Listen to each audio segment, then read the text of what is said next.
ఈరోజు దాదాపు 179 కేసులు నేను సిబిఐలో కానీ ఈడీలో కానీ ఫ్రాడ్ కంపెనీలలో కానీ మినిస్ట్రీ ఆఫ్ కార్పొరేట్లో కానీ అనేకమైన కేసులు వేసినాం. కానీ 6121 మంది రైతులు తెలంగాణ వచ్చినాక చనిపోయి 17 సార్లు క్వశ్చన్ పేపర్ లీక్ అయిపోయినాయి.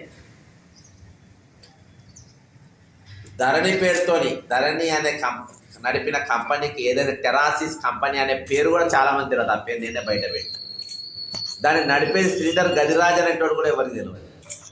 దానికి ఒక వెబ్సైట్ ఉండదు, ఫోన్ నంబర్ ఉండదు, అసెంబ్లీలో దీనిపైన చర్చ ఉండదు.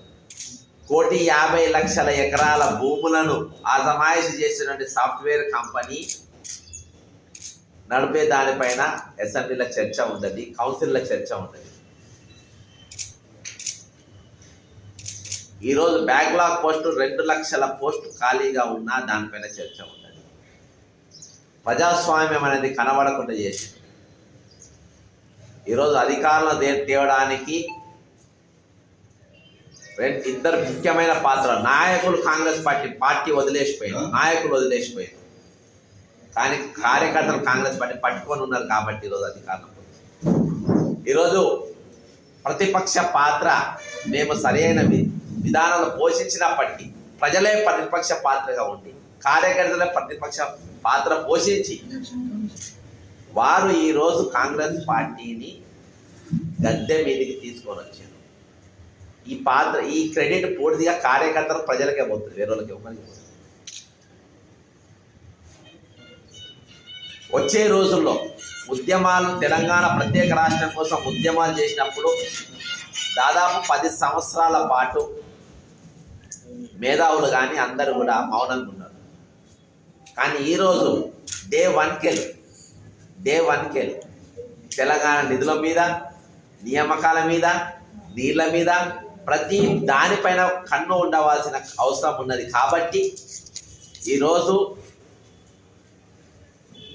179 కేసులు పెట్టిన వ్యక్తిగా నిరంతరము కల్వకుంట్ల కుటుంబం పైన, డ్రగ్స్ మాఫియా పైన కానీ, శాండ్ మాఫియా పైన, ల్యాండ్ మాఫియా పైన, లిక్కర్ మాఫియా పైన, కాళేశ్వరం దొంగల పైన, మిషన్ భగీరథ దొంగల పైన, మిషన్ కాకతీయాల దొంగల పైన పోరాటం చేసిన వ్యక్తిగా, ప్రజలను ఒప్పించడంలో ముఖ్య పాత్ర పోసిన వ్యక్తిగా, ఈరోజు వాటిని తిరిగి కాపాడుకోవాల్సిన బాధ్యత ఉన్న వ్యక్తిగా,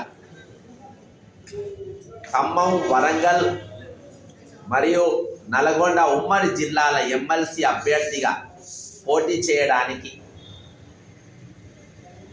ఈ 3 జిల్లాల ప్రజల ముందుకు వస్తున్నా. ముఖ్య కారణాలు ఇవి. నా దగ్గర ఉన్న ఎజెండా ఇది.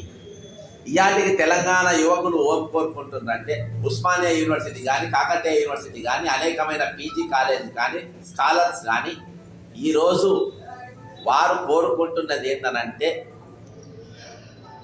అన్నిట్లలో సమానత్వం ఉండాలి, ప్రతి ఖాళీలు నింపాలి. ఉమ్మడి ఆంధ్రప్రదేశ్ ఉన్నప్పుడు ఏమి కూడా తక్కువైంది ఏంటంటే ఆత్మగౌరవం తక్కువైంది, స్వయం పాలన కావాలని. ఈ 2 కూడా కేసీఆర్ దూరం పట్టింది. కానీ ఈరోజు మన చేతికి వచ్చింది. వాటిని ఖచ్చితంగా కాపాడుకోవాల్సిన అవసరం ఉన్నది. వచ్చే రోజులలో ఈ బాధ్యత అనేది పూర్తిగా విద్యార్థుల చేతిలో, యువత చేతిలో ఉండాలనే ఉద్దేశం. దాన్ని తీసుకురావాలంటే మా సొంటోళ్ళు ముందు వరుసలో ఉండాల్సిన అవసరం ఉన్నది. కాబట్టి మేము పవర్ కోసం రాజశేఖర రెడ్డి గారు ఉన్నప్పుడు ఉమ్మడి ఆంధ్రప్రదేశ్కు కార్పొరేషన్ చైర్మన్గా, ఫైనాన్స్ కార్పొరేషన్ చైర్మన్గా మేము పనిచేసినాం. దాదాపు 300 కోట్ల బడ్జెట్ ఆ రోజు నడిపించినాం. రాష్ట్రం మొత్తం మేము పవర్ డ్రైవ్ చేసినాం. ఈరోజు మాకు పవర్ పైన కానీ, పైసా మీద కానీ, పదవుల మీద, దేని మీద కూడా మాకు షోక్ లేదు.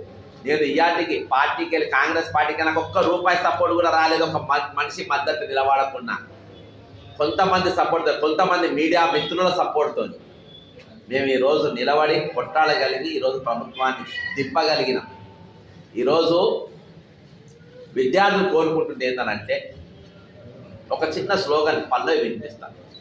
కొత్త బంగారు లోకం, కొత్త బంగారు రాష్ట్రం, మాకు కావాలి సొంతం, గాలి పాడాలికి తంపుడమి కావాలి స్వర్గం, అవినీతి పరులు లేని తెలంగాణ కావాలి, ఆత్మహత్యలు లేని తెలంగాణ కావాలి, నిరుద్యోగులు లేని తెలంగాణ కావాలి, శాంతి శాంతి అను సంగీతం ఇంటింట పాడాలి ప్రతినిత్యం అనే ఈ స్లోగన్తో ఈ రోజు యువకులు ఇది కావాలని కోరుకుంటున్నారు. గజ్జెగట్టినోడు కూడా దోపిడీతో సోపతి చేసిండ్రు, పాట పాడినోడు కూడా దోపిడీ వ్యవస్థతో సోపతి చేసిండ్రు. లాస్ట్కు యాంకర్లు కూడా కేసీఆర్ని గెలిపించడానికి ఎన్నో ఆటలు ఆడింది, ఎన్నో పాటలు పాడింది. కానీ ప్రజలు మాత్రం ఎక్కడ కూడా వాళ్ళ దృష్టిని పూర్తిగా కేంద్రీకరించి కల్వకుంట్ల చంద్రశేఖరరావు కుటుంబాన్ని కొట్టాల్సిందే అన్నాడు, కొట్టిండు. ఈరోజు సాహసిస్తున్నా చెప్పడానికి కల్వకుంట్ల చంద్రశేఖరరావు దవాఖానలో కూర్చొని మరొక డ్రామా మొదలుపెట్టిండు, సింపతి తెచ్చుకునే డ్రామా మొదలుపెట్టిండు. కాబట్టి అనేకమైన డ్రామాలు రేపు రాబోతూ ఉంటాయి. ఈ డ్రామాలన్నీ ఎదుర్కోవడానికి, ఈ దోపిడీ వ్యవస్థ ముందు పోరాటం చేయడానికి, నిరుద్యోగుల తరపున ఒక వాణి నిలబెట్టడానికి, ఈరోజు దోపిడీ గురై వర్గం తరపున ఒక వాణి నిలబడడానికి మరి మాలాంటి ఒక గొంతులు అవసరము, మాలాంటి వాణీలు అవసరము. ఇలాంటి పని అయిపోలేదు. ప్రజలు మమ్మల్ని నమ్మి ఓటు వేసారు కాబట్టి వాళ్ళ నమ్మకాన్ని వమ్ము చేయకుండా, వాళ్ళ నమ్మకాన్ని నిలబెట్టుకునే తీరుగా ఈరోజు మా పాత్ర ఖచ్చితంగా పోషించడానికి సభల్లో పెద్ద పెద్దోళ్ళు వస్తారు. మీకు ఒక ఎగ్జాంపుల్ చెప్తా. ఈరోజు చాలామంది అసలు మేము నిజంగా గెలవగలుగుతాం అనుకున్న కూడా గెలిచింది. అనేకమైన ఉదాహరణలు చాలా అసెంబ్లీలో మనం చూసినాం. కాబట్టి నాకు నల్గొండ జిల్లా, ఉమ్మడి జిల్లాలో ఉన్న వాళ్ళందరూ విద్యార్థులు, మేధావులు, సామాజిక స్పృహ ఉన్నోళ్ళు, ప్రతి ఒక్కళ్ళు ఒక సామాన్యమైన వ్యక్తి ఇన్ని రోజులు పోరాటం చేసారు. ఎక్కడికి వెళ్ళి కూడా సపోర్ట్ లేకుండా చేశారు. కాబట్టి మీరు మొట్టమొదటిసారిగానే ఒక మద్దతు కోరుతున్నారు. అది తెలంగాణ కాపాడుకోవడానికి, యువతను కాపాడుకోవడానికి, 1200 మంది విద్యార్థుల బలిదానాల వృధా పోకుండా వాటన్నిటిని కాపాడుకోవడానికి నాకు మద్దతు ఇవ్వడానికి ఈరోజు ఉమ్మడి నల్గొండ జిల్లా ప్రజలను అందరినీ కూడా కోరుకుంటున్నాను. జై తెలంగాణ, అమరవీరులకు జోహార్. అన్న ఎట్లయినా పర్వాలేదు అన్న